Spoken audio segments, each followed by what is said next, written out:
101 прозвішча ў санкцыйным спісе ад Літвы, Латвіі і Эстоніі для афіцыйнага Менску. Памёр Сергей Радчэня, мужчына падпаліў сябе каля смалявіцкага РАУС, а незалежныя журналісты атрымалі суткі і штрафы. Гэтак выглядае 48-й дзень пратэстаў у Беларусі. Будуць спадарства і іншыя тэмы. Вітаю, Сергей Падсасонны, студыя Белсат з гадзінай жывога эфіру.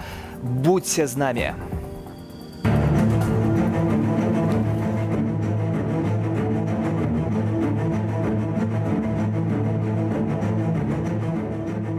Голодовка адвокатов в СИЗО – это беспрецедентно для Беларуси. Летом этого года он оказывал юридическую помощь сначала Виктору Бабарико, потом Светлане Тихановской.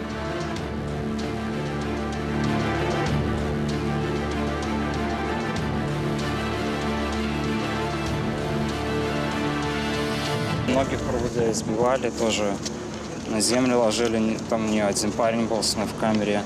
Он несколько часов в связке на полу в подвале провел.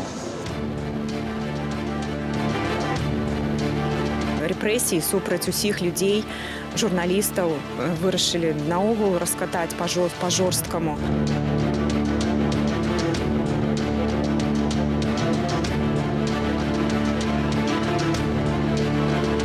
В бусике меня начали избивать, и других тоже, которых задержаны в бусике, их там тоже избивали.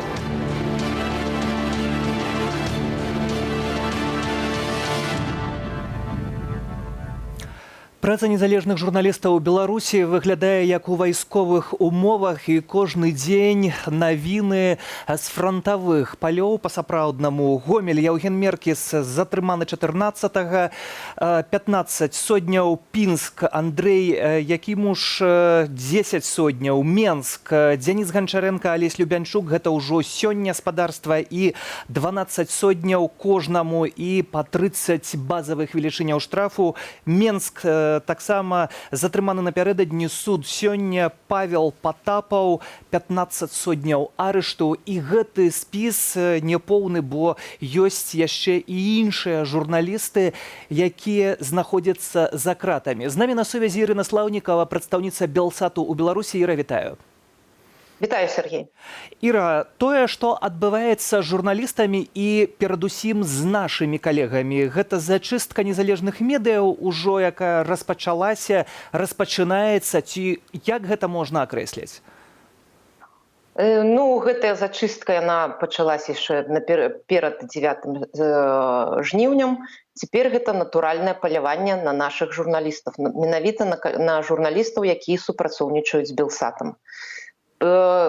Журналістаў затрымліваюць, калі яны абазначаны як прэса, не абазначаны як прэса, менавіта хапаюць нашых журналістаў. Учора нашы калегі Дзяніс Ганчаренко і Алесь Любянчук сустракалі ля Акрэсціна фотакарэспандэнтаў і ўзялі толькі нашых журналістаў. Гэта можа аб чымсьці сведчыць, бо толькі хапаюць нашых журналістаў. Адзінае, канешне, наступ на незалежную прэсу ідзе поўным фронтам. Як ты ведаеш, і Ягор Марціновіч цяпер за кратамі, з'явіліся звесткі, што Мінінфармацыі можа пазбавіць статусу сродка масавай інфармацыі партал Тутбай. То бишь пачалась зачыстка незалежных медыяў. І мы можам цяпер гэта казаць. Вось гэтая зачыстка незалежных медыяў і гэты спіс досыць вялікі. Беларуская асацыяцыя журналістаў, безумоўна, таксама сочыць, патрабуе, каб журналістаў вызвалілі неадкладна. За таго ж Ягора Марціновіча, рэдактара нашай Нівы, ажно 30 міжнародных арганізацый уступіліся і патрабуюць ягонага вызвалення, улады не рэагуюць. Як дапамагчы нашым калегам? Што мы усе можам зрабіць? Цяпер, на жаль, Беларусь апынулась у поўным прававым дэфолце. Нічога не дзейсне, ні законы, ні суды, ні адвакаты. Цяпер нам можа дапамагчы толькі салідарнасць, каб пра гэта узнал весь свет, што здесь адбываецца ў Беларусе. Таксама, калі гаварыць пра нашых калегаў, вось Марына Драбышэўская ў Гомлі, яна адбыла 10 сутак за кратамі. Які стан гэтых асобаў? Ці яны атрымліваюць псіхалагічную, матэрыяльную дапамогу, калі выходзяць, калі трапляюць за краты? Як гэта выглядае? Ну, па-першае, усімі калегамі, якія трапляюць за краты, апекуюцца іх родныя, калегі, валанцёры. Усяляк дапамагае Беларуская асацыяцыя журналістаў, дапамагае знайсці адвакатаў, дапамагае грашыма і сабраць перадачкі. І калегі адчуваюць, што яны не адны за гэтымі кратамі. І ўсе... Па выйсці, калі яны выходзяць, ім забяспечваюць псіхалагічную дапамогу, забяспечваюць па магчымасці, могуць калегаў накіраваць на нейкія санаторыі, на лекаванне, то бишь усяляк імі апекуюцца. Яны не сам застаюцца са сваімі праблемамі. І ўсе мы разам таксама салідарныя з нашымі калегамі. Дзякуй, Іра, за гэты каментар. Ірына Слаўнікава, прадстаўніца Белсату ў Беларусі, гаспадарства наших калегаў, нашага тэлеканалу агромная колькасць у гэты момант застаецца таксама за кратамі. Гэта неверагодна, але таксама спіс тых журналістаў незалежных, якія за кратамі, гэта і Зміцер Салаўёў, і Ягор Марціновіч, і Андрэй Якімуш, і Мікалай Мамінаў, і Максім Несцеркаў, і Яўген Меркіс, і Сергей Шчурко, і Дмітрый Семченко, былы супрацоўнік прэзідэнцкага пулу нават. Гэты спіс, напэўна, нават можа быць няпоўным. Вельмі і вельмі шмат незалежных журналістаў, сапраўднае паляванне, як бачым. Намеснік старшыні Беларускай асацыяцыі журналістаў Барыс Гарэцкі выказаўся пра апошнія затрыманні нашых калегаў і патлумачыў прычыны, чаму улады дзеюць так жорстка ў дачыненні да супрацоўнікаў недзяржаўнай прэсы. Наших коллег затрымліваюць кожны дзень. У нас не было апошнім часам ніводнага дня, калі не затрымлівалі журналістаў. Прычым ціск ідзе як адміністрацыйны, вось гэтыя бясконцыя пратаколы і суды, так і крымінальныя. Дагэтуль за кратамі Ягор Марціновіч. Падобна, што застаецца за кратамі на доўгі час. Новы пратакол супраць яго всплыл у заводскім судзе. Верагодна, яго зараз затрымаюць да гэтага суда, а потым яшчэ і дадуць 15 сутак. Цяпер у Беларусі ідзе вайна супраць журналістаў. Улады робяць все магчымае, каб перашкаджаць працы калегаў. Незалежныя медыа зараз для іх костка ў горле. Гэта тыя сродкі, якія даносяць людзям праўду. Грамадства зараз вельмі хоча ведаць праўду. І зараз ёсць вялізны попыт на незалежную журналістыку і непадцэнзурную інфармацыю. Гэта тая інфармацыя, якая абуджае ў людзей пачуцці, якая адкрывае людзям вочы, і гэта ўлады цудоўна разумеюць. Ягор Марціновіч, рэдактар нашай Нівы, 23 верасня ў яго адбыўся ператрус, потым быў допыт і акрэсціна. І сёння раптам ізноў позва ў ягоную адсутнасць меркавана. Тут ідзе пра несанкцыянаваны пратэст, позва на 28 верасня. З аднаго боку, гэта меркаваны ізноў жа паклёп у выданні «Наша Ніва». Вось гэтая ўся справа спачатку крымінальная, цяпер адміністрацыйная. Сам Ягор знаходзіцца за кратамі. З намі на сувязі Настасья Роўда, выданне «Наша Ніва». Добрый вечар. Добрый вечар. Настасья, што перадусім вядома пра Ягора на гэты момант? Ён знаходзіцца ў ізалятары часовага ўтрымання на Акрэсціна. Мы ведаем, што выглядае ён нармальна, яму перадаюць перадачы. Заўтра ён мусіў выйсці на свабоду, але нас вельмі непакоіць тое, што прыйшла позва ў суд, і мы дапускаем, што, магчыма, гэта такі шлях, магчымасць пакінуць яго яшчэ за кратамі. Таму мы вельмі спадзяёмся, што ён заўтра выйдзе, таму што ён павінен выйсці. Больш за 3 сутак яго не могуць утрымліваць паводле артыкула, па якім ён праходзіць у якасці падазраванага, але позва вельмі непакоіць нас. Таксама вось гэтае абсурднае абвінавачанне. Крымінальная справа за паклёп, але паклёп сам па сабе не прадугледжвае крымінальнай адказнасці хіба той, як выданне вось «Наша Ніва» можа мець, бо тады гэта наўмысна павінен быць гэты паклёп здзейснены, чаго «Наша Ніва» відавочна не здзейсняла. Тады у гэтай абсурднасці што мы можам тут назіраць? Навошта гэта патрэбна сілавікам, навошта гэта патрэбна дзяржаве? Гэта ціск на нашу ніву. Мы расцэньваем гэта так. Яны хочуць заткнуць рот максімальнай колькасці журналістаў, якія ўсё яшчэ, нягледзячы на абсалютна немагчымыя умовы працы журналістаў, створаныя зараз у Беларусі, яны хочуць проста паралізаваць работу СМІ. Яны адсякаюць самыя моцныя, як яны лічаць, часткі выданняў, садзячы за краты, заводзячы крымінальныя справы і такім чынам ствараючы псіхалагічны ціск на калегаў, на тых, хто ў гэты момант мусіць пераймаць абавязкі і гэтак далей. Таму мы лічым, што гэта ціск на незалежную прэсу. Вельмі трапна сказаў адвакат Сергей Зікрацкі, што, па-першае, так, у цывілізаваных краінах не можа быць крымінальнага пераследу за паклёп, таму што ёсць свабода слова.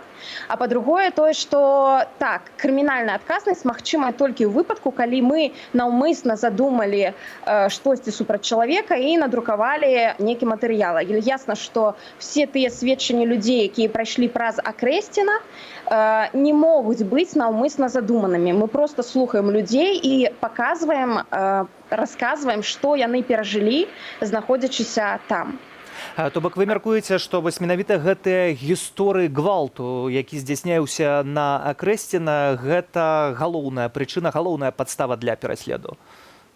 Так, мы лічым, што зараз сілавікі, улады імкнуцца не дапусціць далейшага распаўсюду інфармацыі пра катаванні. І мы пра гэта сёння напісалі на нашым сайце, што гэта вельмі такі трывожны званочак, таму што калі за гэта кожнага рэдактара, кожнага журналіста, за тое, што ён проста слухае, публікуе гісторыі сваіх герояў, пачнуць всіх саджаць у турму, ну, у Беларусі сапраўды не застанецца журналістаў. Але, Настасія, тут атрымліваецца таксама крышачку. Вось і мы размаўляем пра нашу ніву цяпер і пра іншыя медыі, дзе пераследуюць журналістаў. Дадатковая рэклама для выданняў, таксама тое, што робіць дзяржава. Хаця таксама старонка з даменай бай у Беларусі, ну, гэта блакуецца і вельмі складана нават зайсці для многіх шараговых карыстальнікаў на гэтую старонку. Навошта вось у гэты абсурд удаецца дзяржава? Ці тут ужо дзяржава дасягнула такой мяжы абсурднасці, што мы нават не можам гэта каментаваць лагічна. Яны спрабуюць розныя метады. Ад пачатку кампаніі яны дзейнічалі так паступова. То спачатку выдаючы папярэджанні выданням, то пасля блакуючы сайты, але ўсё, што яны робяць, яно не працуе. Ні блакаванне інтэрнэту, ні адключэння сайтаў, таму што ёсць тысяча шляхоў, як гэта ўсё абысці. І тое, што гэта выключна заслуга дзяржавы, тое, што тэлеграм-каналы ў нашай краіне настолькі папулярныя, гэта выключна, можна сказаць, дзякуй ім. Таму што сёння, мне здаецца, што абсалютна ўсе беларусы, которые спажываюць інфармацыю, яны яе бяруць з месенджераў. І ну, гэта наша новая рэальнасць.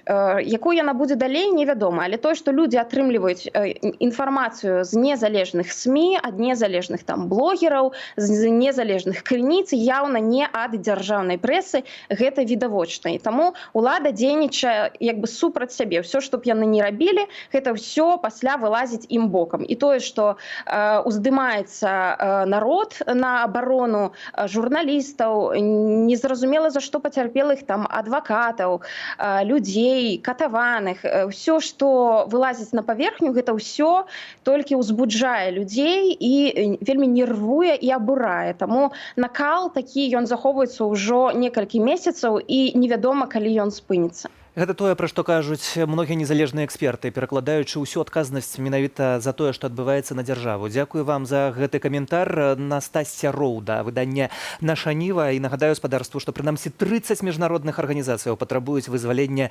Ягора Марціновіча. Мы працягваем нашу працу. Вольнае аб'яднанне спартоўцаў – гэта ўжо рэальнасць. Атлеты, трэнеры і функцыянеры, а таксама журналісты. Усе, хто не згодны з вынікамі апошніх выбараў у нашай краіне, падпісалі адмысловы ліст да ўлады, у якім ужо больш за 600 чалавек. Некаторыя ўжо адчулі на сабе Адгалоскі такой пазіцыі. Людзей звальняюць, запалохваюць, не працягваюць кантракты. Іншыя сыходзяць самі. Менавіта вольнае аб'яднанне спартоўцаў і стваралася дзеля таго, каб не пакінуць такіх людзей саміх насам з праблемамі.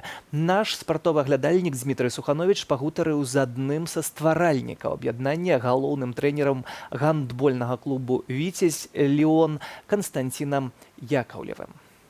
Константин, добрый день. И на пачатак размовы хотел бы запытаться, як на вас паўплывалі падзеі апошніх дзён, месяцаў у нашей краіне, скажем так, пасля 9 жніўня? Ну, конечно, то, что сейчас происходит, никого не может оставить равнодушным, я в том числе. Но думаю, что все то, что происходит, наверное, оно не случайно, да? Наверное, каждый получает то, что получил, да? И сейчас мы должны все вместе выходить из этой ситуации. Вот, и поэтому верю, что все будет хорошо. На пачатку верасня мы размаўлялі з Егором Мішчараковым, тады згадвалі пра 300 спартоўцаў, журналістаў, хто падпісалі адкрыты ліст да прэзідэнта, да ўрада. На гэты момант ужо больш за 600, у тым ліку і вы. Як пракаментуеце гэты ваш крок? Я прокомментирую это как, ну, знаете, моей, так скажем, гражданской позиции. Я не мог оставаться в стороне. Я уже не секрет, что был один из первых подписантов этого письма.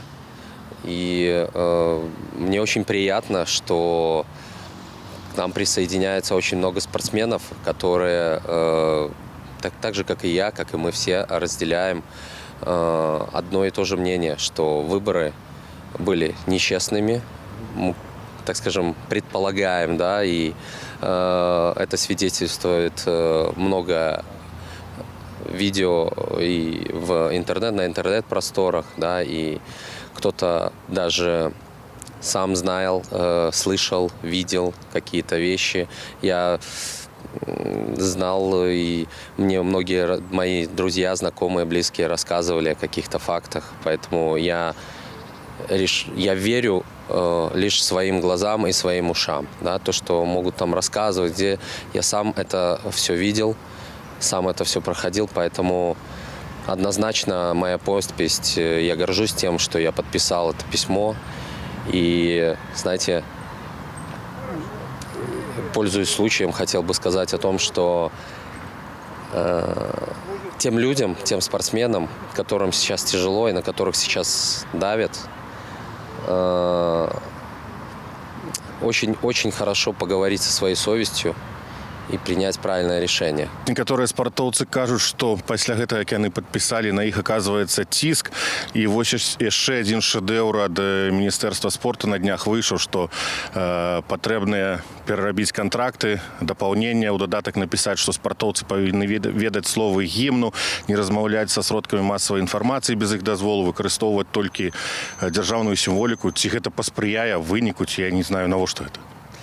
Ну, как я отношусь к этому лично, ну, кроме как слова, наверное, бред, я не могу даже придумать, ну, у меня ничего не лезет в голову. То, что сейчас мы готовим такой, не то чтобы опровержение, но видение именно спортивного юриста на это, да, то есть я уже немножко могу анонсировать, оно скоро выйдет, да, и наши уважаемые спортсмены и неуважаемые чиновники могут это увидеть и прочитать.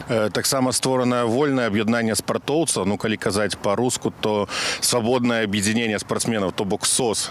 Вы стаялі ля вытокаў гэтага стварэння гэтай арганізацыі. Якія мэты ў яе? Што канкрэтна вы хочаце зрабіць? Ну, уже много говорили об этом, и я много говорил. Мысли и планы, и мотив очень простой. Это объединять, помогать, быть вместе, никого не оставлять в стороне. Нас, спортсменов, очень много. Я лично столкнулся и вижу много примеров, как страдают люди, страдают спортсмены обычные, у них семьи, дети. И мы это сделали только лишь для помощи. І тепер питання до вашої професійної кар'єри. Ви з'являєтеся тренером гандбольного клубу. І тут такий меседж: я хочу ще попилити на пляцовці у ролі гульца. Не хапає адреналіну? Как раз таки нет. На самом деле это вынужденная мера. То, как мы заходили на этот сезон, и как мы готовились, и какие должны были бы быть с нами игроки, да, ребята, и какая вообще в целом должна была получиться у нас команда, то, к чему мы шли. На старте сезона, а точнее в середине где-то предсезонного сбора, все очень резко рухнуло и поменялось. Почему? Все просто. Клуб «Витязь Лион» высказал свою гражданскую позицию, что мы не признаем выборы, что мы против насилия и так далее, и тому по пунктам, да. И как-то после этого нам стало совсем тяжело. Пользуясь случаем, ребята, может быть, те люди, которые играли когда-то со мной, известные фамилии у нас в нашем виде спорта. Если вы хотите поддержать клуб, меня, в частности, как человека, которого вы знаете, я бы был бы очень вам благодарен, если бы вы вместе со мной пошли на такой шаг. И наша задача сейчас хотя бы до перемен, так скажем, которых мы очень сильно все ждем, сохранить клуб. Экономика, спорт, політика, громадство, мирні акції протесту. Що треба зробити, щоб наша нація об'єдналася? Я думаю, что наша нация уже объединилась. И просто кто-то очень сильно пытается ставить нам палки в колеса. Это в любом направлении, да, то есть это и на заводах, это в спорте, это в культуре, это в бытовых каких-то вещах. Но нация как никогда объединилась наша сейчас. И вот то, что мы сейчас, вот наши чиновники пытаются вот постоянно вот тусовать и говорить нам о том, что спорт не политики и так далее. Мы уже много раз на эту тему говорили. Еще раз. Чиновники белорусские, мы ничего не мешаем. Просто вот запомните это раз и навсегда. Мы вне политики. Мы граждане Республики Беларусь, которые высказывают свое мнение. Лишь только это. Не надо мешать и кидать все в кучу. И белорусский народ это видит, и он разберется с этим сам. Не надо просто это все перемешивать. И еще раз повторяю, мы все объединились сейчас, и мы все вместе, и это не может не радовать. Нагадаю, што мы размаўлялі з Канстанцінам Яковлевым, галоўным трэнерам гандбольнага клубу «Витязь Лион». Дмитрий Суханович, Белсат. Спадарства, усім мы бачылі, як днямі разбіваліся аўты, і гэтыя кадры абляцелі ўвесь свет. А вось 10 жніўня падчас акцыі пратэсту аўтазак разбіў машыну гарадзенцу Алесію Вераб'ёву, але замест кампенсацыі яго самога абвінавацілі ў аварыі, ды яшчэ і збілі. Сёння адбылося паседжанне камісіі УДАІ, нягледзячы на тое, што група сведак пацвердзілі, што Вераб'ёў не вінаваты, спадару Алесю далі максімальна магчымы вырак. 2 гады пазбаўлення правоў і 20 базавых велічыняў. Пачаў выязджаць са стаянкі, спыніўся, каб выехаць уже на галоўную дарогу, і ззаді мяне ззаду трапіў аўтазак. Пярэдняя частка прайшла, як высветлілася, уже задам бамперам, калі разварочваўся, ён задзеў маю машыну. Калі я выйшаў і некалькі чалавек выйшла, і была просьба, званілі і ў ДАІ, я гаварыў, вызавіце прадстаўніка Дзяржаўтаінспекцыі, вызавіце інспектара. Ну, ці гэта паўплывала, што я на беларускай мове гаварыў, ці што, з машыны не выходзілі, быў вызваны некие люди ў чорным абмундзіраванні, у таких неких латах і шлемах. Вось. І просто яны мяне пачалі біць. Занеслі уже у гэты же аўтазак, занеслі, заехалі, калі нагрузілі людзей, нагрузілі, ну і нас там уже калі выгружалі, то таксама была у іх своеасаблівая працэдура. Нас выкідвалі на асфальт и становились прикладно, это уже во внутреннем дворике Гая, становились человек 10-15 у кола, ну и просто били, адымалі здоровье. Міліцыянту, які задзеў па кіроўцу, то яго за малазначнасцю оставили поза правопорушением, поза покаранием, то есть его не привлекали, ну а мяне лишили правоў.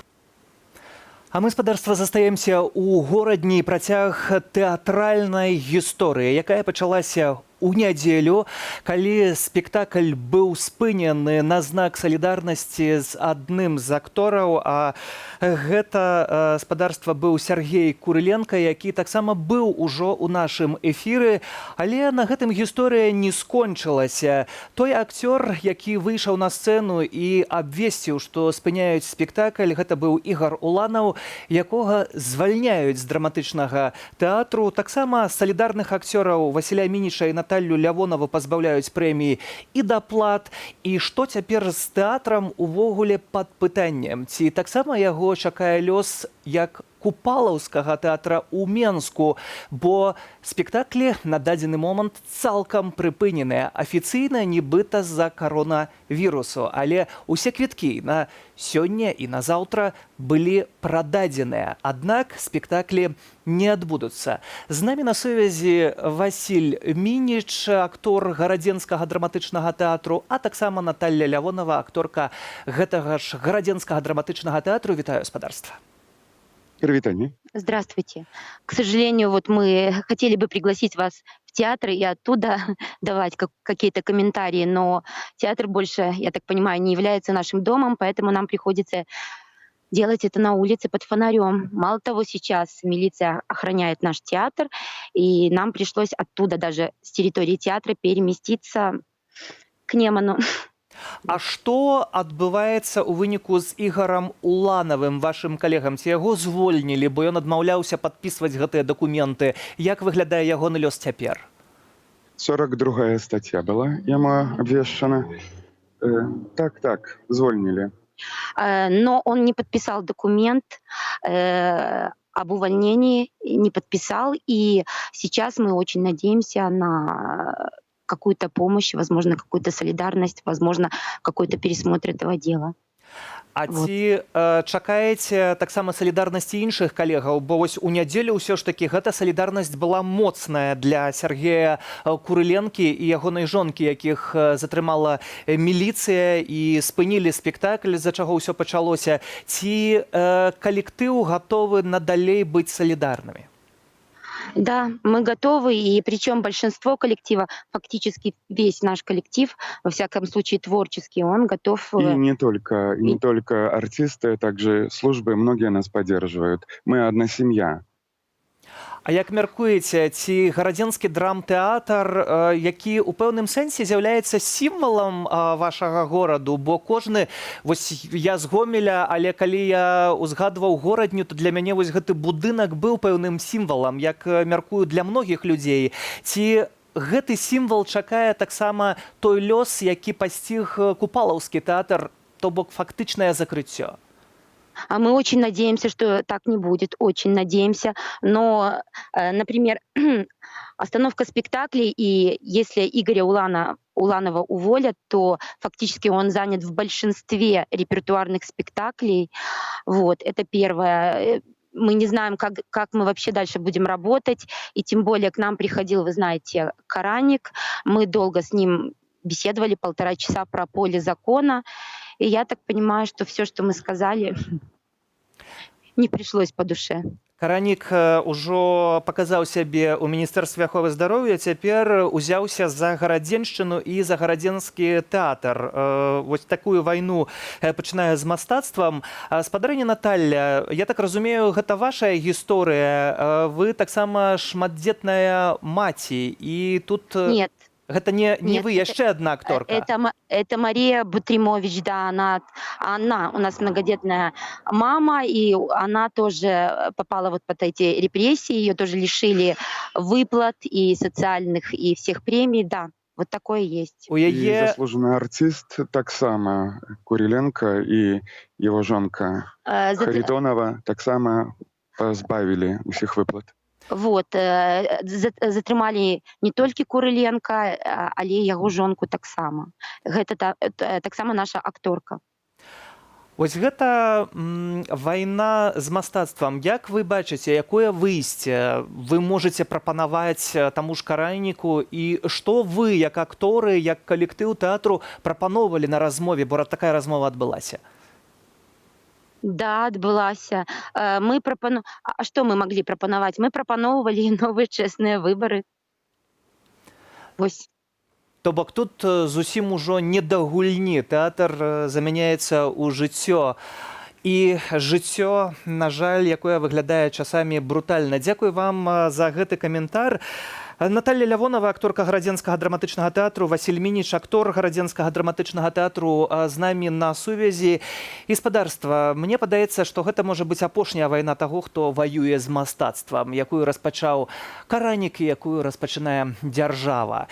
Будзем, безумоўна, сачыць за гэтай тэмай. Ціск на людзей мастацтва з'ява не новая, вядомая і ў нашай краіне. Лідарка гуртку «Нака», акторка тэатра імя Максіма Горкага Анастасія Шпакоўская звальнялася разам з калегамі на знак салідарнасці і супраць цэнзуры. Цяпер яна, на жаль, у Кіеве. Наша карэспандэнтка Ірына Каніўская паразмаўляла пра звальненне, выезд з дзецьмі ва ўкраіну і лёс акторкі сёння.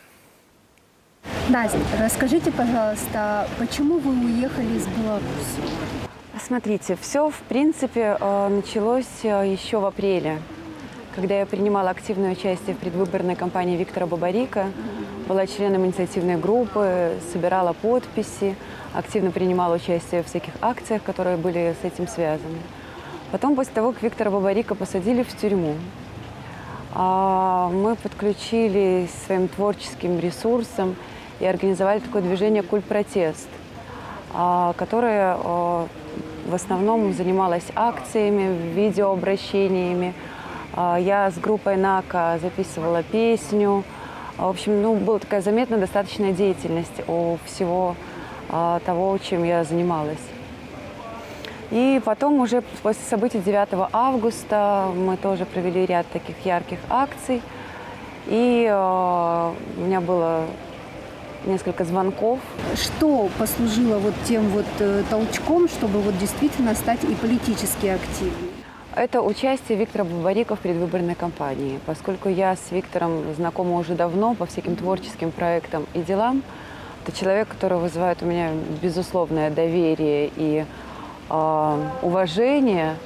Это основной послужило мотивацией для моего участия. Настя, вы 18 лет проработали в театре имени Максима Горького. Но с 21 августа вы написали заявление об увольнении. Вот мне интересно, была ли в театре цензура? Это только официально, а так я в театре вообще 16 лет. В том привычном понимании скорее нет, но просто мы понимали, что определенные постановки просто не могут быть там. И Например? Как любое государственное учреждение в Беларуси, тем более это театр национальный, академический, драматический, вот как театр имени Ивана Франка, напротив которого мы сидим. То есть это театр государственный, статусный, и какие-то вещи, способствующие тому, чтобы зритель задумался над тем, в каком мире он живет, хоть и были, но очень-очень легкой такой намеком, что ли. Мы понимали, что все равно мы работаем в определенных предлагаемых обстоятельствах, выражаясь профессиональным языком. Но меня, честно говоря, это и устраивало, потому что гражданскую позицию я могла выражать в творчестве с группой «НАКА». Вы также лидер группы «НАКА», известной достаточно в Беларуси. Я читала в одном из интервью, что вы подавали свои тексты для того, чтобы провести какой-то концерт на согласование. Все тексты песен согласовывают? Есть вот цензура в этом направлении? Что касается рок-сферы, андеграунда, здесь невозможно создать эту вертикаль, и государство максимально себя оградило от всевозможных рисков тем, что наложила куча всяких процессуальных действий для того, чтобы организовать там тот же фестиваль или концерт. Для того, чтобы получить разрешение на концерт, нужно получить гастрольное удостоверение, у нас так называется.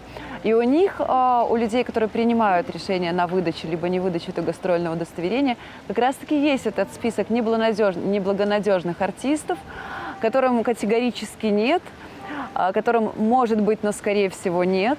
Ну и как бы туда уже ближе к режиму Лукашенко, артистов, которым безоговорочно да.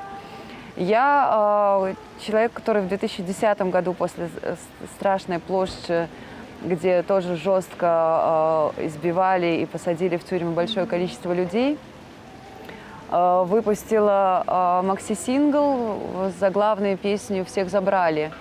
И хотя там тоже это не было политизировано, это была чистой воды гражданская позиция, но группа благодаря этому больше чем на 5 лет выпала вообще из всякой гастрольной деятельности.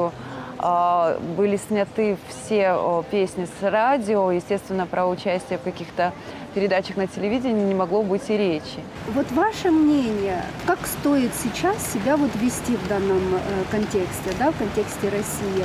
Стоит ли допускать вот сотрудничество с ней? По сути, и Тихановская, и вся эта координационная рада – это и человек, и представительство белорусского народа сейчас у нас.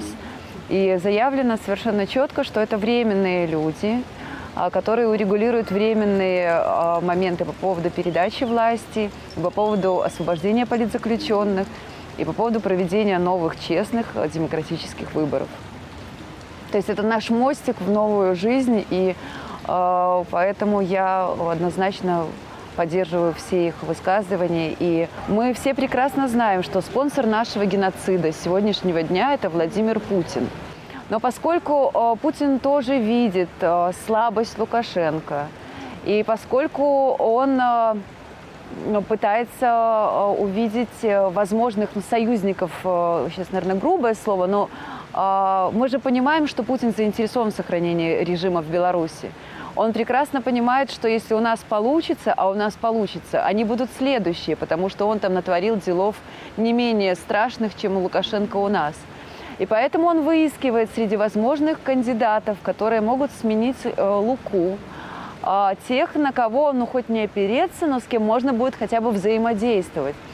И в политическом плане этот шаг стратегически, мне кажется, единственный разумный и верный. Настя, хочется ли вам сейчас быть в Беларуси и вместе со всей страной выходить на протесты? Я физически понимаю, что это будет небезопасно для меня. Я хочу вернуться в Минск, как только уйдет сами знаете кто. И я, безусловно, сразу же приеду, и мы будем строить новую прекрасную страну. Как вы думаете, у ваших детей есть будущее в Беларуси? Если там не будет режима Лукашенко, конечно, да. Мары пра вяртанне на радзіму і спадарства гэтай гісторыі, якія мы збіраем штодня, у тым ліку і ў нашай студыі. Ужо цяпер палітычны ўцякач Андрей Сівец. Вітаю. Добрый день. Якая ваша гісторыя, як вы аказаліся не дома, не на радзіме, а ў Варшаве? Ну, так получилось, что судьба мне дала, наверное, на решение и принятие решения, наверное, пару секунд. Потому что решение, которое я принял, оно было принято действительно молниеносно, потому что, ну, речь шла о задержании, моем задержании. И у меня была возможность уехать и уйти, что я, собственно говоря, и сделал. В тот момент не думалось, то есть я просто делал что-то вот, ну, на инстинкте, наверное, самосохранения в тот момент, когда я пытался, ну, уйти от ареста. Таксама вядома, што вы байкер і супраць байкераў у Беларусі, як мы маглі назіраць, нейкая такая кампанія сілавікоў асаблівая. І ў Гомлі, напрыклад, яны знаходзілись за кратамі і ў іншых месцах. Чаму байкеры гэта тая сіла, якая так непакоіць улады? Ну, я думаю, что тут ответ на поверхности, потому что байкеры ребята смелые и отчаянные, по большей своей части. Плюс надо отдать должное байкерскому сообществу, что есть понятие плеча, то есть есть определенные кодексы, которые работают в жизни, потому что, наверное, все, кто в этой среде находится, ну, единожды вошел, прекрасно понимает, что это комьюнити, оно немножко другое, чем нежели то, что было до этого. Поэтому я думаю, что это вопрос смелости, вопрос их непримиримой позиции. И, ну, все-таки они чуточку смелее, чем, наверное, остальные. Поэтому, ну, это мое мнение. Возможно, я не прав. Таксама, калі глядзець на вашу дарогу, гэта, на шчасце, удалося пазбегнуць нейкай фізічнай расправы альбо трапіць за краты. Таксама, на шчасце, вы прыехалі ў Польшчу. Як выглядае гэтая польская салідарнасць? І гэта рэальная дапамога, бо вельмі шмат такіх пытанняў у тых людзей, якія цяпер знаходзяцца ў Беларусі. Ну да, я бы, наверное, как раз-таки для тех, кто находится в Беларуси, хотел бы этот месседж передать, что на самом деле действительно здесь встречаешь реальную помощь, реальную поддержку. И, пользуясь случаем, я хотел бы сказать отдельное спасибо Центру белорусской солидарности, всем его сотрудникам, потому что реально эта помощь работает. И в моем случае это действительно произошло именно так.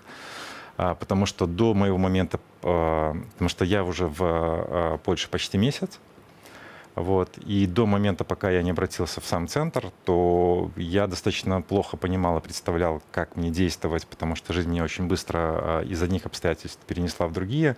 И на самом деле помощь действительно реально существенная, потому что они помогают в поиске жилья, в коммуникациях, они дают тебе волонтера. То есть ты оказываешься в ситуации, когда тебя обаюкивали, тебе дали инструменты.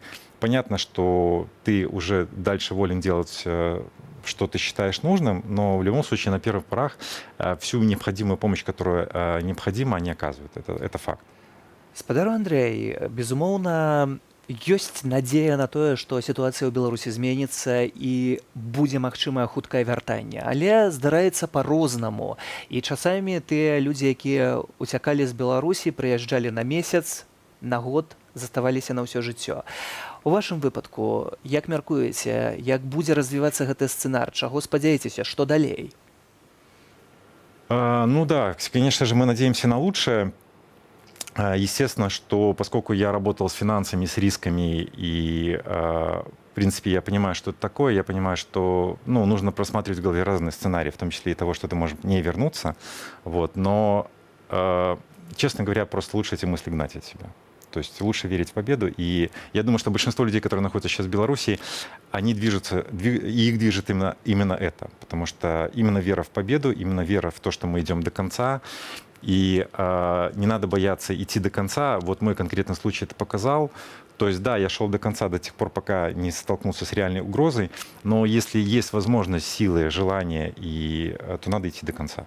Ось один из наших глядачоў написал смс-паведамленне ў часе нашага эфиру, что они над нами издеваются. Надо брать биты, арматуры и давать чертям задачу. Вот тогда что-то изменится. Ось гэта агрэсіўны сцэнар, які некаторыя прапановваюць. Як вы гэта бачыце? Ці ўсё ж таки гэта не патрэбна? Мы беларусы, у нас особный мирный шлях и мирный прогресс. Вы знаете, белорусы показали всему миру, что мы умная, талантливая и творческая нация. То есть есть среди нас достаточно большое количество креативных людей, креативных идей, инициатив, которые были уже на протяжении этого периода времени реализованы.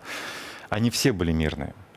И если бы мы хоть раз, хоть 9 числа или 10 числа, как только начались основные события, эту агрессию показали, то я глубоко сомневаюсь, что эта революция имела бы дальнейшее развитие. Потому что этого власти ожидали от нас, агрессии. Они ожидали, что мы начнем что-то громить, ломать, а в ответ 12 числа, когда вот этот весь ужас мы осознали, и когда вышли девушки с цветами на Комаровском рынке, мне кажется, это картинка этой революции. Але з іншага боку, дзень таму з'явілася іншая карцінка рэвалюцыі пасля гэтай псеўдаінаўгурацыі самазванца Лукашэнкі, калі мы пабачылі акрываўленыя твары жанчынаў у Менску, калі сілавікі білі ў твар жанчынаў. Гэта таксама твары гэтай рэвалюцыі. Это останется на совести этих людей.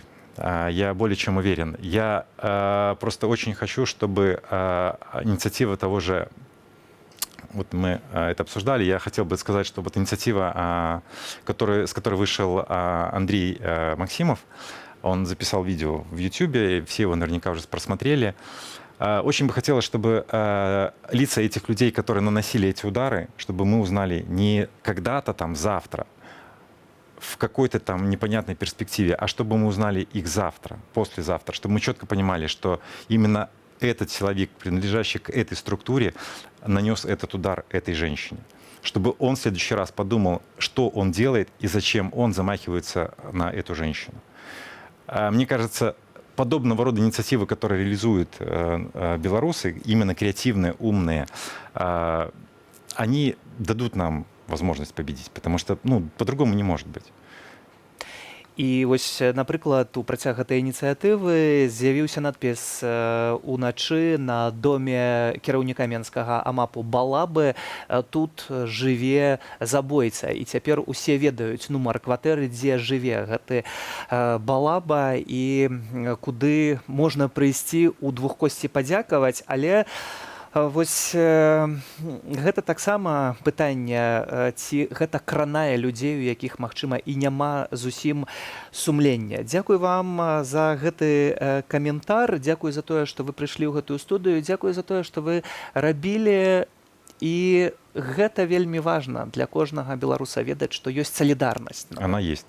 Она есть. Яна ёсць, і ўсе мы разам, усе мы беларусы, незалежна ад таго, дзе мы знаходзімся. Андрэй Сівец, палітычны уцякач, які спрабуе шукаць сваю новую дарогу ў Польшчы, але спадзяемся, што, магчыма, ўсё ў хуткім часе зменіцца і не давядзецца гэтага рабіць. Палітычны крызіс у Беларусі трывае ўжо больш за 1,5 месяца. Мы выйшлі на вуліцы сталіцы і запыталіся менчукоў, як, на іх думку, можна спыніць супрацьстаянне паміж Лукашэнкам і, увага, белорусским народом.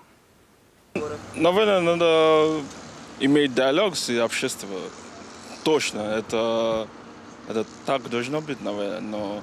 Я считаю, что должен уступить недавно инаугурировавшийся президент, все-таки понимая, что несколько недель, несколько месяцев подряд, когда люди выходят, несмотря на жесткое отношение, несмотря на жесткое задержание, люди все равно выходят на улицы, это что-то да означает. Судя по всему, вот по ситуации, которая складывается, да, то диалога, я так понимаю, не намечается. То есть мы не видим тенденции для осуществления этого диалога.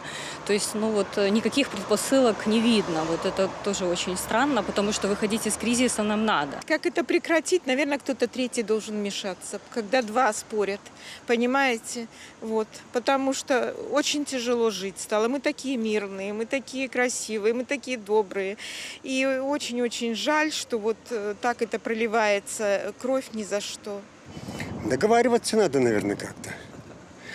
Я же не Лукашенко, не знаю.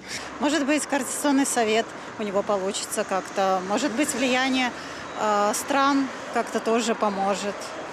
Я надеюсь на это, на переговоры. Як гэтага чалавека вывести на переговоры, хотя б каб на переговоры, я таксама не ведаю. Я ўрач, у кожны момант, як маю, пытаюся падтрымліваць і народ, і людзей, і тых, хто ў нас там і працуе, але што зрабіць яшчэ, я не ведаю. Лукашенко уйти в отставку. Может быть такой мирный путь, но это очень долго будет, потому что он просто так не отдаст власть. Как он сам любит говорить, любимую не отдает. А власть очень вкусная, очень сладко и очень любима. 101 прозвішча ў санкцыйным спісе для афіцыйнага Менску ад краінаў Балты, Літва, Латвія і Эстонія. Таксама адна за другой шэраг краінаў не прызнаюць Александра Лукашэнку за прэзідэнта Беларусі. Але ці хвалюе гэта афіцыйны Менск, ці хвалюе гэта ўсё кіраўніка? Паспрабуем разабрацца з палітолагам Андрэем Казакевічам, які ўжо цяпер з намі на сувязі. Вітаю. Вітаю. Спадару Андрэй, наколькі гэтыя моманты, якія выглядаюць на першы погляд сімвалічныя, нібыта важныя для Лукашэнкі і важныя для афіцыйнага Менску? Маеце на ўвазе санкцыі? Санкцыі і таксама непрызнанне Александра Лукашэнкі ў якасці прэзідэнта.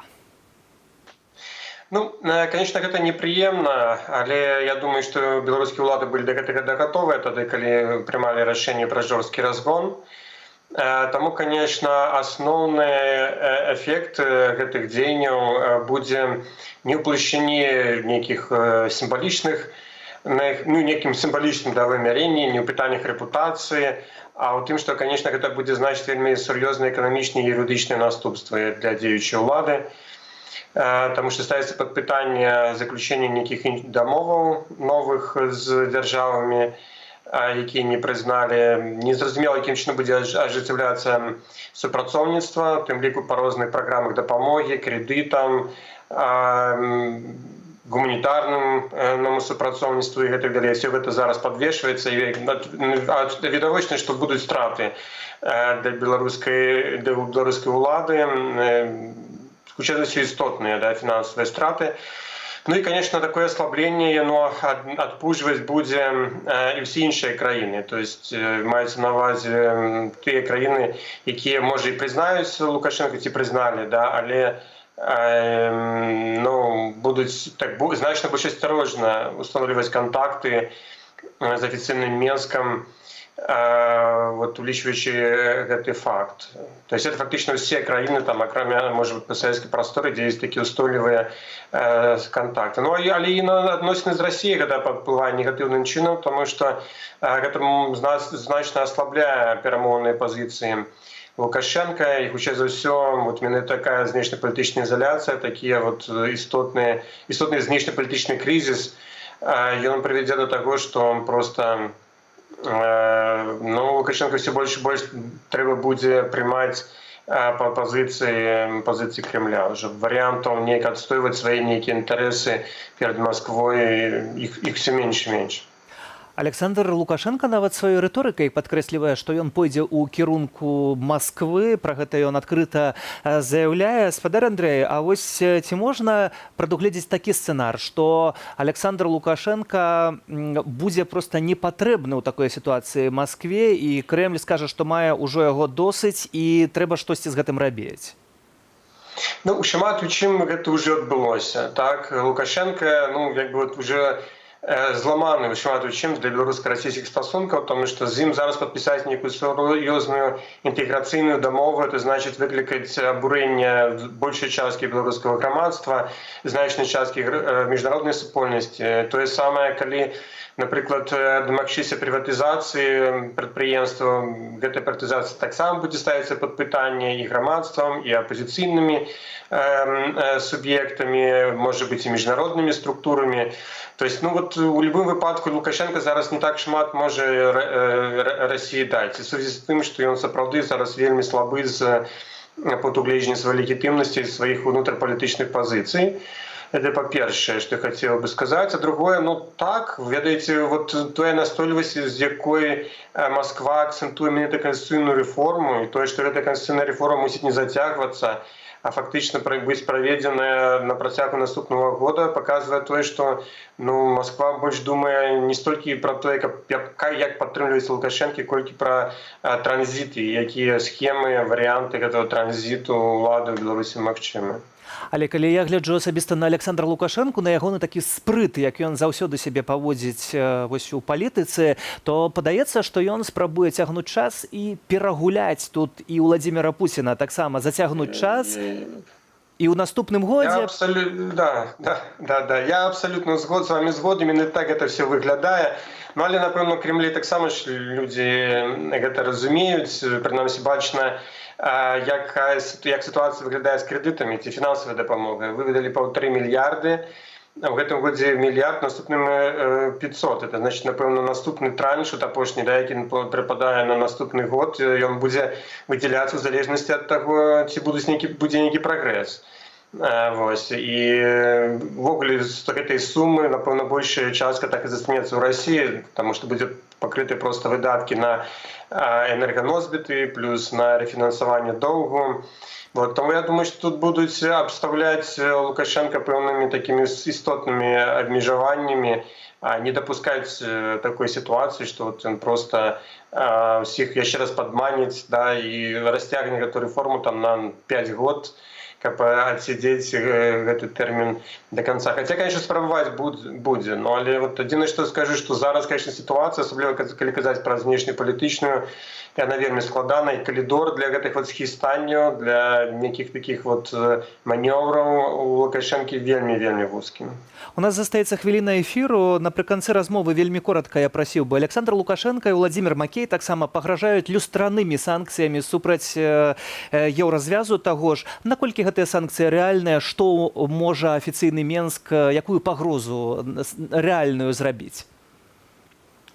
Ну, нічога, акрамя нейкіх сімвалічных крокаў, ну, будуць уключаны там няхай сотні еўрапейскіх чыноўнікаў ў гэтыя спісы. Ну, ясна, што не так асабліва не ездзілі ў Беларусь. Калі Беларусь падыдзе да санкцый эканамічных нейкіх, ну, напрыклад, там перарваць супрацоўніцтва з Літвою, там, з портамі, ці там з іншымі прадпрыемствамі.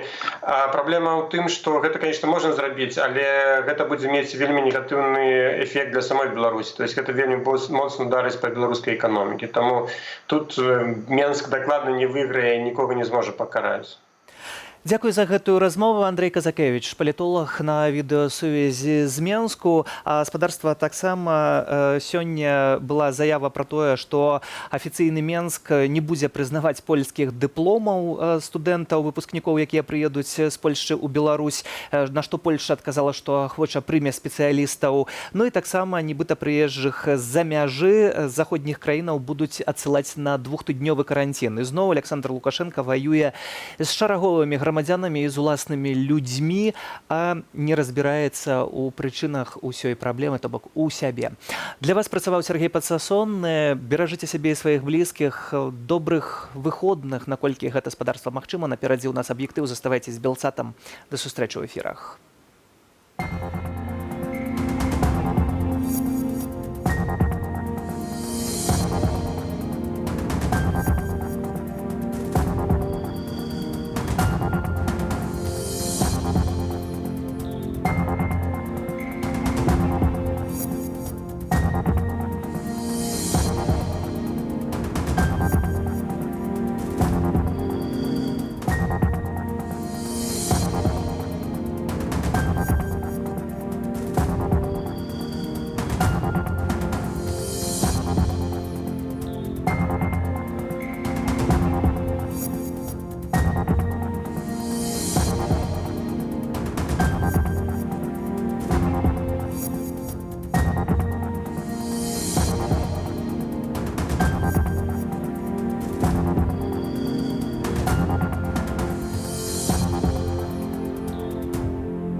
Добрый вечер, шановное гаспадарства, з вами Ярослав Стешик, а на Белсаце агляд галоўных падзеяў, перадусім звязаных з мірным народным паўстаннем супраць дыктатуры і міліцейскага беззаконня. Мы вместе с вами предотвратили катастрофу, сорвали очередной гибридный революционный сценарий. Лукашенко уводзіць карантин для еўразвязу. Але з улікам таго, што мы не рабілі гэтага каранціна нават увесну і ў пачатку лета, то яно выглядае нелагічным. Я считаю этот приговор несправедливым абсолютно. Адных журналістаў выпусцілі, іншых затрымалі. Я вообще в таком шоке, что он никогда муху не обидел, а ему за какое-то неповиновение. Городенский драмтеатр с народом. Сегодня и завтра у нас должны были быть полные залы в связи с тем, что люди хотели поддержать нас, поддержать коллектив театра. Краіны захаду рыхтуюць персанальныя санкцыі супраць Александра Лукашэнкі і верных яму чыноўнікаў. Санкцыі не скіраваныя на беларускую эканоміку. Александр Лукашенко прыдумаў, як адпомсціць. Ён не толькі забараніў правозіць тавары праз заходнюю мяжу, але і рыхтуе карантин для ўсіх, хто едзе з еўразвязу. Александр Попко працягне.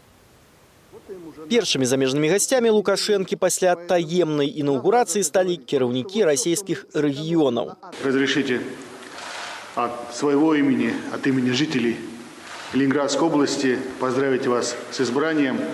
Я очень рад, что белорусы приняли решение сохранить тот курс на стабильность, который есть у республики, и курс на сотрудничество с Россией. Умяшаннем у справы Беларусі назваў прэс-сакратар Крамля рашэнне заходніх краінаў не прызнаваць легітымнасць Лукашэнкі. Да 141 чыноўніка і сілавіка пашырылі свае санкцыйныя спісы Літва, Латвія і Эстонія. Кіраўнік Беларусі, у сваю чаргу, разважае над увядзеннем двухтыднёвага каранціну для ўсіх, хто прыязджае з еўразвязу. В прынцыпе, такое рашэнне, яно выглядае лагічным. Але з улікам таго, што мы не рабілі гэтага каранціна нават увесну і ў пачатку лета, то яно выглядае нелагічным, яно выглядае, мы пакрыўдзілись, трэба штосьці зрабіць, і гэта ўсё, што мы можам зрабіць. Як да ідэі абараніць Беларусь от эпидемии с заходу ставятся жыхары Бобруйску. Конечно, нужен. Почему нет? Зачем это распространение эпидемии? Я считаю, что это нормально. Если это одна из мер предостережения, почему бы и нет? Для того, чтобы оградить, как он считает, приезд иностранных инструкторов и других людей, которые будут управлять протестом здесь, в Беларуси. Это как бы его мысли, я думаю, так он думает. Кропкавыя санкцыі супраць асобаў непасрэдна адказных за парушэнне правоў чалавека паабяцалі кіраўнікі дыпламатычных службаў Канады і Вялікай Брытаніі. ЗША агучаць санкцыйны спіс у аўторак. Еўразвяз свой чорны спіс 40 беларускіх чыноўнікаў ухваліць пакуль не змог у выніку вета Кіпру. Увесці санкцыі супраць Менску аб'яднаная Еўропа ізноў паспрабуе 1 кастрычніка. Заяўляецца, што санкцыі ўсё ж такі будуць персанальныя і эканоміка Беларусі максімальна будзе захоўвацца.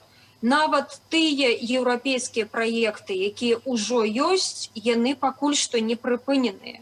Сёлета еўразвяз планаваў выдаць на праекты ў Беларусі каля 190 мільёнаў еўраў. Беларусь пацярпіць не ад эканамічных санкцыяў, якіх няма, а ад знішчэння рэпутацыі, скарачэння інвестыцыяў і страты магчымасці пазычаць грошы, мяркуе фінансавы аналітык Вадзім Іосуп. Каждый ближайший год нам надо будет возвращать около 4 миллиардов долларов кредитов, как минимум 3/4 этой суммы, то есть около 3 миллиардов должны были бы рефинансироваться.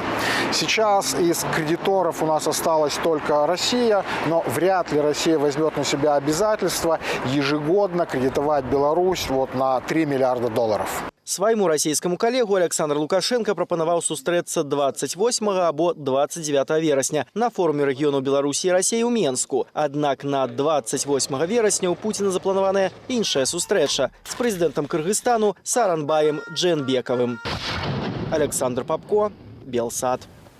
Беларусы працягваюць пратэставаць супраць дыктатуры. Сёння сядзячую акцыю пратэсту зладзілі студэнты універсітэту інфарматыкі і радыёэлектронікі. У ланцугі салідарнасці пашахтаваліся будаўнікі метро і банкаўскія працаўнікі. А людзі ў пагонах і ў судзейскіх мантыях, верныя Александру Лукашэнку, працягваюць затрыманні і рэпрэсіі. Пад вялізныя штрафы ды арышты трапляюць і выпадковыя людзі, і актыўныя ўдзельнікі грамадзянскага супраціву. Діяна Радкевіч. Адвакатку Людмілу Казак схапілі двое невядомых і амапавец на вуліцы Камуністычнай. Затрымлівалі за нібы ўдзел у акцыі 30 жніўня. Насамрэч, яна была ў гэты дзень у гандлёвым цэнтры Галілея з дачкой. Куплялі рэчы да школы. Сведкамі ў пратаколах былі пазначаны Івановы Іваны Івановичы, то есть асобы, чые персанальныя дадзеныя змененыя. У выніку адвакатку прызналі вінаватай па артыкуле 23 і 4 непадпарадкаванне службовай асобе і далі штраф 675 рублёў. Сёння ж стала вядома, што кліент гаспадарыні Людмілы Марыя Калеснікова застаецца за кратамі прынамсі да лістапада. Менскі гарадскі суд прызнаў рашэнне суда партызанскага раёну законным і адхіліў скаргу адвакатаў. Рашэнне суда можна апратэставаць праз старшыню Менскага гарадскога суда або генпракурора і пракурора гораду, але гэта малаверагодна. За апошнія 20 гадоў я такіх выпадкаў у нас не чуў. Меру стрымання можа змяніць орган расследавання або пры наступным падаўжэнні меры стрымання яе могуць не падоўжыць. Працягвае галадаванне пратэсту ў СІЗА сябра прэзідыуму каардынацыйнай рады Максім Знак. Сёння абаронцы адваката запісалі на ягонае падтрыманне відэазварот, дзе паведамілі, што галадоўка адваката ў СІЗА беспрэцэдэнтны выпадок. Ему выдвинуто обвинение по статье 361 Уголовного кодекса. Публичные призывы к действиям против национальной безопасности. Публичные призывы значит некие высказывания. Какие высказывания? Мы не знаем. Макс не знает. Нам не говорят. Но мы видим, что все высказывания Макса о правах законны. Таким образом, адвокат преследуется за высказывания по правовым вопросам. Агулам у Беларусі сёння адбылося каля 50 судоў над удзельнікамі мірных акцыяў пратэсту. На момант рыхтавання матэрыялу вядома, што прыблізна палову пакаралі штрафамі. Прыблізна 25 мірным дэманстрантам далі сотні арышту. Мы занимаемся сбором информации, активно развиваем волонтерское движение, несмотря на то, что была задержана наша координаторка волонтерской службы Марфа Рабкова. У рэгіёнах сёння таксама працяг судоў. Муж Веранікі Шчамялёва Ігар правёў 2 сотні ў няволі. 23 верасня мужчыну затрымалі, калі той прыехаў у ленінскі РАУ з Магілёва на размову. Сёння Ігару Шчамялёву далі 5 дзён за ўдзел у пратэстах 30 жніўня і 6 верасня. Жонку Ігара таксама чакае суд паводле таго ж артыкулу 23-34. Сотрудники, которые его сюда привозили и сейчас забирали, даже не давали 5 минут поговорить нам, как особо опасного преступника. У Віцебску ж напярэдадні затрымалі некалькі студэнтаў. Ноч яны правялі ў мясцовым СІЗА. Некаторых сёння пачалі выпускаць. Вядома, што студэнтку Віцебскай ветэрынарнай акадэміі затрымалі паводле артыкулу 23-34 за удзел у шэсці 20 жніўня. Я думаю, что в тот день много людей задержали, потому что было очень много парней. Я видела, стояла вместе со мной, ехали парни. И, слышно было по разговорам, что сейчас поедут еще кого-то забирать. Дакладная колькасць затрыманых студэнтаў і прычына іх затрымання дасюль невядомая. Діяна Радкевіч, Белсад. Пад прыцэлам сілавікоў і суддзяў таксама і журналісты, якія проста робяць сваю працу, здымаюць падзеі на фота і відэа. Але суддзі не прымаюць да ўвагі ні фота-відэа доказы, ні памылкі ў пратаколах і блытаніну ў паказаннях міліцыянтаў. Тэму працягне Ірына Дарафейчук. Учора сустракалі затрыманых калегаў, сёння атрымалі сотні арышту самі. У судзе Маскоўскага раёну Менску пакаралі за працу без акрэдытацыі ды непадпарадкаваннем міліцыянтам журналістаў, якія супрацоўнічаюць з Белсатам, Дзяніса Гончаренко и Олеся Любенчука. Я вообще в таком шоке, что он никогда муху не обидел, а ему за какое-то неповиновение. Кому неповиновение? Я не понимаю, кому он не повиновался. Суддзя Тацяна Моталь прысудзіла абодвум па 12 сотняў арышту і 810 рублёў штрафу, не звярнуўшы ўвагі на тое, што сведка, працаўнік маскоўскага РАУ Уладзімір Данченка, блытаўся ў тлумачэннях. Ён хлусіў пра тое, што Алесь і Денис, яны супраціўляліся. Прычым ён хлусіў, у рапорце написано, што Алесь упіраўся ногамі, на суде ён казаў, што Денис упіраўся ногамі.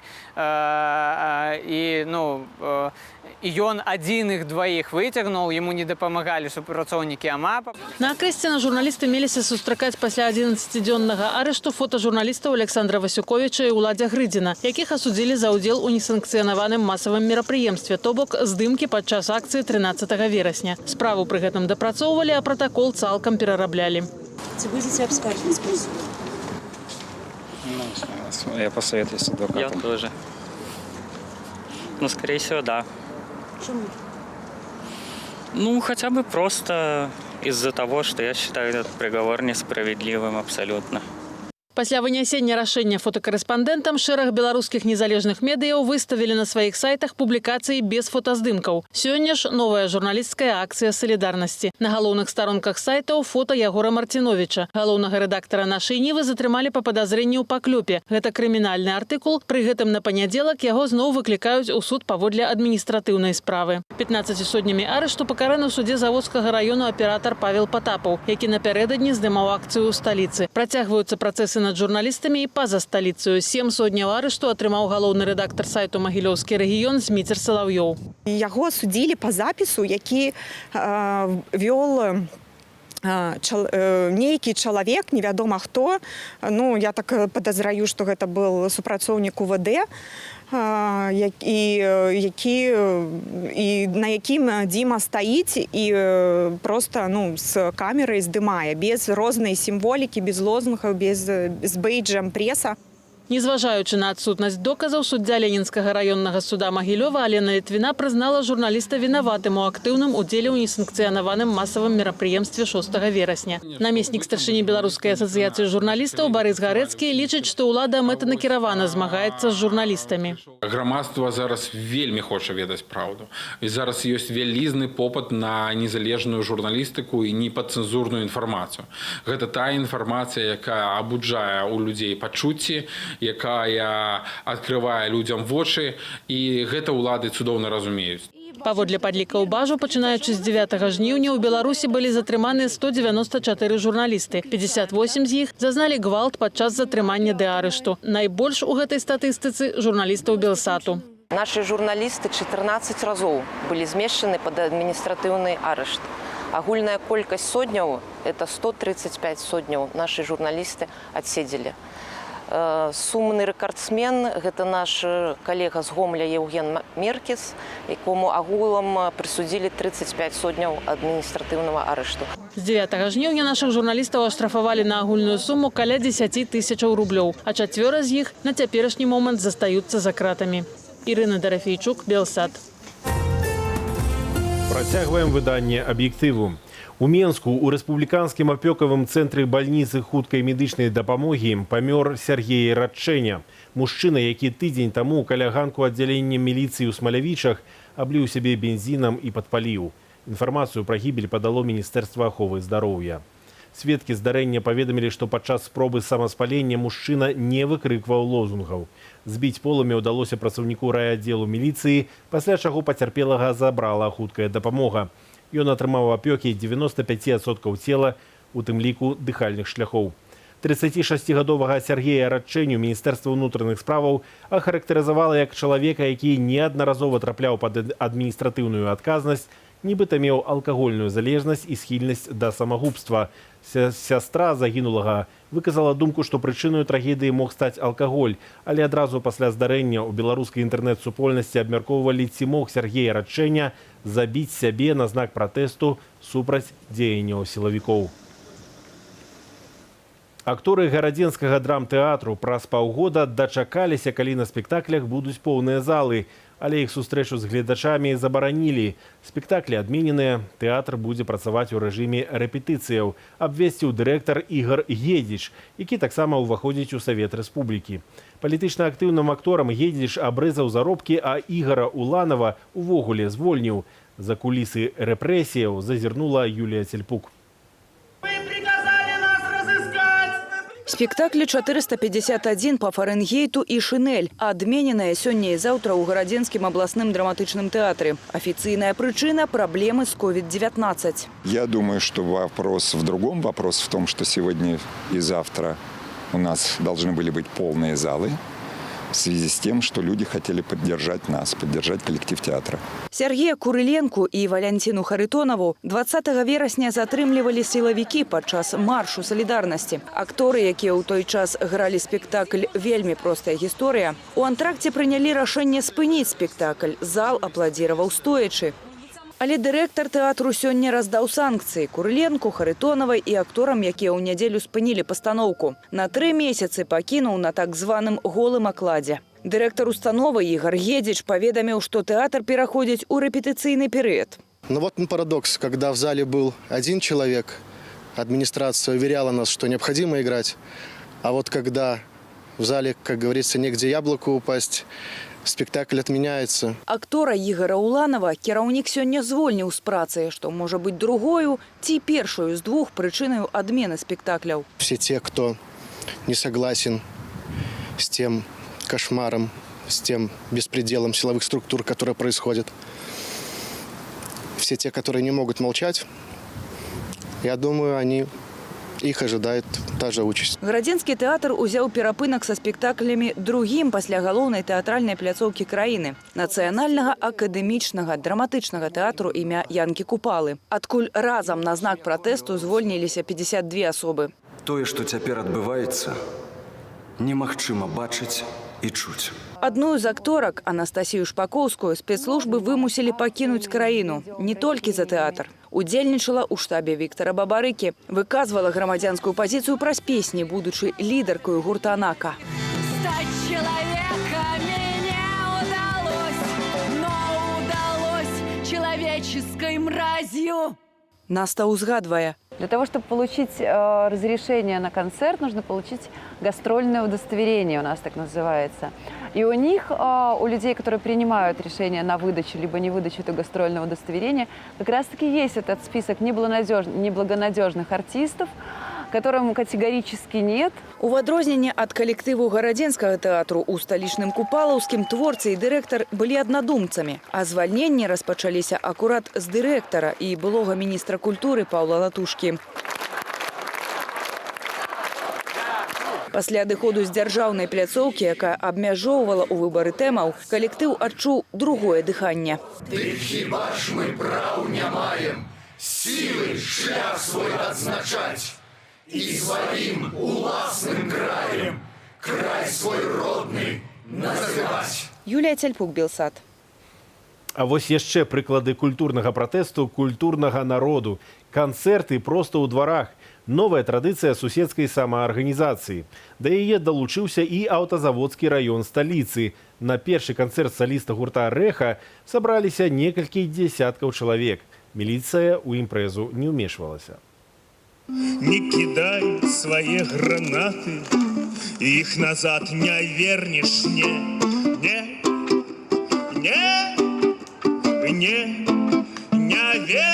не вернешь, еще разок,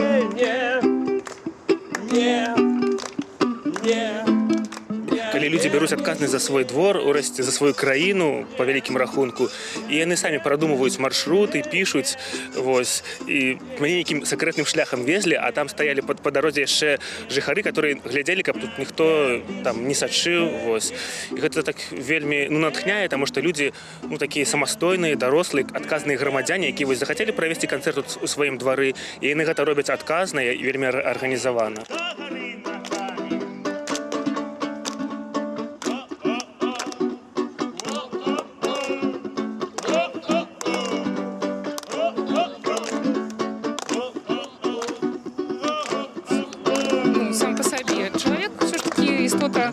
Громадская, хочется иметь стосунки с суседями, с тем, кто живе побач, ведаць у твар, ведаць на імя, неяк стасавацца, кантактаваць, магчыма, разлічваць на нейкую дапамогу там у цяжкім выпадку. А так, такія вось канцэрты, яны як бы спрыяюць таму, каб пазнаёміцца.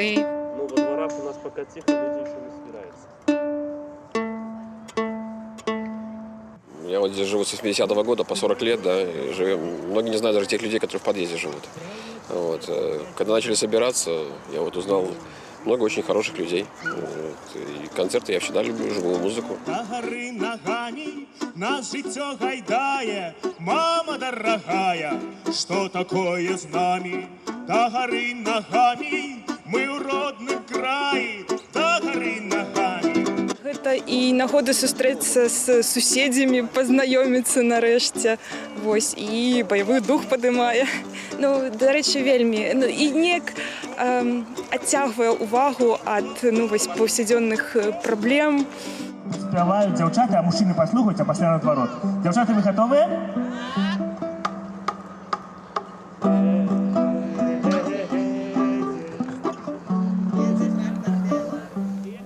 Шановныя гледачы, ва ўмовах інфармацыйнай блакады і дзяржаўнай прапаганды заклікаю падпісвацца на нас у сацыяльных сетках ды дзяліцца рэпартажамі Белсату пра падзеі ў Беларусі са сваімі блізкімі, асабліва з тымі, каму цяжка арыентавацца ў інтэрнэце. І не забываем, што Белсат дасяжны і праз спадарожнікавую талерку. З вамі быў Ярослаў Сцешык. Да сустрэчы.